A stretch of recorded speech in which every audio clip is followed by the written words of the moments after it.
make sure that your stops are in place, because if they're not, then you might take a pretty big haircut or a neck cut, as it was. Oh, sure, your initial capital loss. I like to get that initial capital risk off the table as quickly as I possibly can. You are listening to Right of the Chart, the podcast for self-guided, independent traders. Hey everybody, thanks for joining into the podcast today. I am Sean Vincent. I am the voice of Right of the Chart. I'm a student of Adam Sarhan. He is the brains behind Right of the Chart. He is also the founder of the A.M.P.D trading strategy. That's A.M.P.D. Today we're joined by one of Adam's friends, a new friend of the show. His name is Mike Lamothe. He is the founder of Mara Wealth. And what Mike and I are going to talk about today are a couple things. One is, very importantly, that protective stops are how we manage risk. It's one of the ways we manage risk with the A.M.P trading strategy. It also allows us to take a break every once in a while, knowing that our positions are secure and that we'll stop out if things go south on us. We're also going to talk about sometimes as an A.M.P trader, those protective stops we use pop us out of a lot of stocks when there's a correction. Then we have to rebuild our portfolio when we're in cash. I'll talk to Mike about his strategy for doing that, mitigating risk during that sensitive time. But before we get to all of that, remember that in the market, the past does not predict the future. No results are typical, and there is inherent risk when trading in the market. This podcast is for educational purposes and does not constitute financial advice. And for most of August, I was flat. Yeah. Partially because of the market, partially because I was going away. I went to Myrtle Beach in August, and I don't really like to carry any positions while I'm away. Since I'm inactive, especially not when we're sort of in the middle of a correction, right? So if you had established positions and stops in place, you wouldn't have necessarily fretted about those. Not necessarily, so long as the stops are in place and that there's a plan, and if I'm able to sell some into strength. So, can I share a quick story? That's what this is all about. All right, so here's the ugly story. So I'm getting ready to get married, right? And Melissa and I we have our wedding on April 30th in 2011, and I was long SLV, and I was long SLV for a few months. And if you go back and take a look at that chart, it's going straight up. And I thought, man, oh man, this is going to pay for the honeymoon.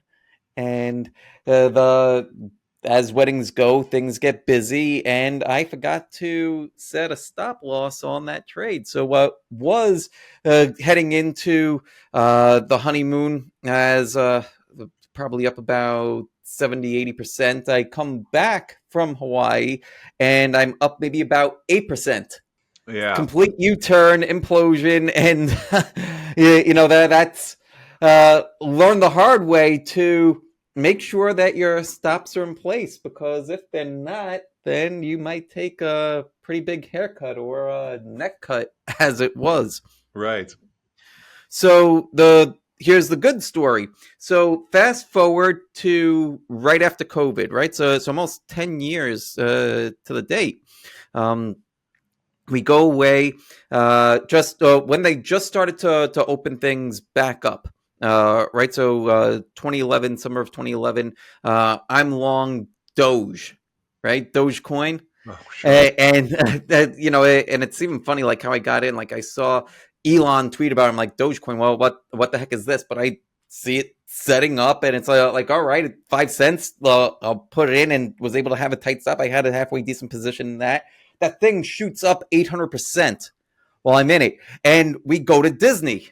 And we fly to Disney, a great vacation, first class. Lily thinks that this is how you fly all the time. And now she's learning that that's not always the case. But we fly down there, excellent time. And then I see Doge start to correct and come back in. And then because I'm paying attention now, then I'm able to sell the whole thing and lock in the 800% plus on that one. But if I didn't have the experience from the honeymoon, I wouldn't have known how to manage this. Right. Very similar situation in how it ran up. Didn't Doge went up a lot more, obviously, but very similar price action, very similar needing to check in and manage things. Yeah, and so for me, the protective stops is one of the key ways that I manage risk, right? Mm-hmm. Because manage some slippage or some huge gap downs in catastrophic circumstances, they're relatively reliable within a little bit. And before each week goes in, I review where my protective stops are, and I just decide if I'm comfortable. And I think you do this for a while, you have a sense of when the market's starting to feel some weakness. And Mm-hmm. I know back in July, I tightened a lot of those stops up because a lot of my positions were new and I just didn't have a lot of room in them. And I thought that correction might be deeper than it actually was. So I just wanted to make sure that I preserved the capital and some things that had some nice profit. I wanted to make sure I at least left with some satisfying profit. And I tightened them up. But then as the couple of weeks where things got rough and I'd stop out of 3, 4 positions, sometimes within an hour on the same day. I didn't have to be babysitting those. I just Mm-hmm. knew already I was comfortable with where they were going to get out, and whatever survived, survived, and whatever didn't. And then I'd be left with cash in a pool to wait for things to recover and reinvest, right? Which meant, uh, I could go on a vacation that week and know that the automated protective stops are going to trigger, and maybe I come back home to a pile of cash, or maybe I come back Mm-hmm. with some positions left, right? That takes some of the stress out of being a trader, I think. Oh yeah, absolutely. Well, when you have a plan and you believe in the plan, you have faith in the plan, and it's not just blind faith, like oh, I hope that this works. No, but you've already done the work to know that yes, this works, and if I execute in such a way that I will end up with more money than what I started. Not that every trade is going to work, but overall a series of In 100 aggregate. trades that you'll end up with more money than what you started. Then that's what I don't know about you, but that's what gives me the ease and the comfort to say, yeah, you know what, I know what I'm doing, and I'll execute, and it's really as simple as that. Well, it does. And the time I have to rely on that ease and comfort is when I'm trying to re enter the market after a downturn and the first few ideas don't work. Sometimes Mm, I'll have 2 or 3 in a row that the market conditions just weren't ready yet. Maybe I was right, right. too enthusiastic, and but I know from history about what I'm going to give up trying to get in early. Because you know what, like if you get in late, you've given that up too, right? If we're looking at profits, Mm, if you get in late, you've given up the difference between that and your advanced entry points. I find that depending on how quickly I take on new positions and lock in profit, I can keep the if I look at my stops, I always have a number where if all my stops triggered today, am I going to be ahead or below? Right? right, right. The portfolio heat. Yeah, the portfolio heat. And so right now, if I stopped out of everything, I have a 0.5% gain, right? But that's with taking on some new positions last Friday. I will take on some new positions today, and I'll be at probably 99.5, right? I don't like Mm, to get more than 97%. I don't like to put more than 3%. But I guess what I'm saying is when the market turns around quickly and you're bringing on new positions quickly, even with mm. protective stops, that's when you have the greatest exposure to loss, I've Oh, found. sure. Your And initial capital loss. I like to get that initial capital risk off the table as quickly as I possibly can. So, generally speaking, well, within a couple of days, my stop is at break even. Or in some cases, I end up cutting a position early if it so, hasn't gotten going yet. sure, Because and you kind of know what behavior to expect. And even if it hasn't triggered your protective sell stop, if it's not behaving the way you were hoping, you'll dump that Right. So when you're trading the same pattern over and over and over again, it doesn't matter so much the name, whether it's Apple or Nvidia or Spotify. I'm just rattling off names that people probably know. But if it's setting up in the same pattern over and over and over again, what produces those patterns are the market psychology.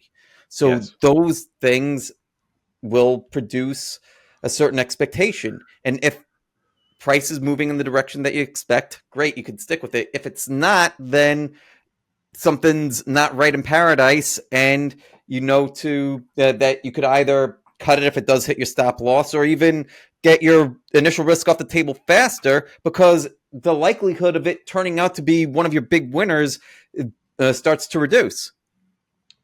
I'm going to reiterate a term you just said there, and that's expectations, right? So we can never predict what's going to happen in the market. I like to say that we Mm-hmm. can anticipate, but Mm-hmm. anticipate just another word for expect. And so Mm-hmm. you have, when you're familiar with a stock, right? And like if you're working the way we do, you've identified market leaders. Often market leaders are leaders for long periods of time. They have their ups and their Mm-hmm. downs, but they return to the table even after setbacks. So these are things that are probably on, if not our primary watch list, they're in the universe of stocks that we pay attention to. And when they start performing better, we zoom in on them. And so we know from our past experience watching those or even being invested in those types of behavior that we can come to expect. And then you'll enter in on an entry point that conforms with your expectations. You might put in a protective stop loss, let's just say 5 to 7% below entry point. But Mm-hmm. if it doesn't behave according to expectations, you don't have to wait for it to stop out at 5 to 7%. You can decide I'll sell half of it now, I'll raise my stop loss, or I'll just push the cash register button and get out and go find another opportunity that's more in line with my expectations for that equity. Right, exactly. So, like, if you were playing, if you're at a card table, right, and let's say that you're playing poker, and you put your chips in, like, you get a pair of aces, and uh, you put your chips in, and then all of a sudden the rest of the cards come out and they're garbage, and you start to see that somebody else might have a better hand than you do. You don't have to sit and keep on betting. You could just take it off, and you know you don't, it doesn't have to cost you anything. That's one of the beautiful things about trading. We don't have to play every hand. We don't have to stick with every hand. We could just stick with the ones that are the best. All right, everybody, that's the show for today. I appreciate you listening through to the end. A very special thanks to our friend Mike Lamothe for joining us. Thanks, Mike. If you want to find out more about Mike and his trading strategy, you can go check him out at marawealth.com. That's MARA wealth.com. We'll be back next week with more. Until then, as always, keep your losses small and let your winners fly.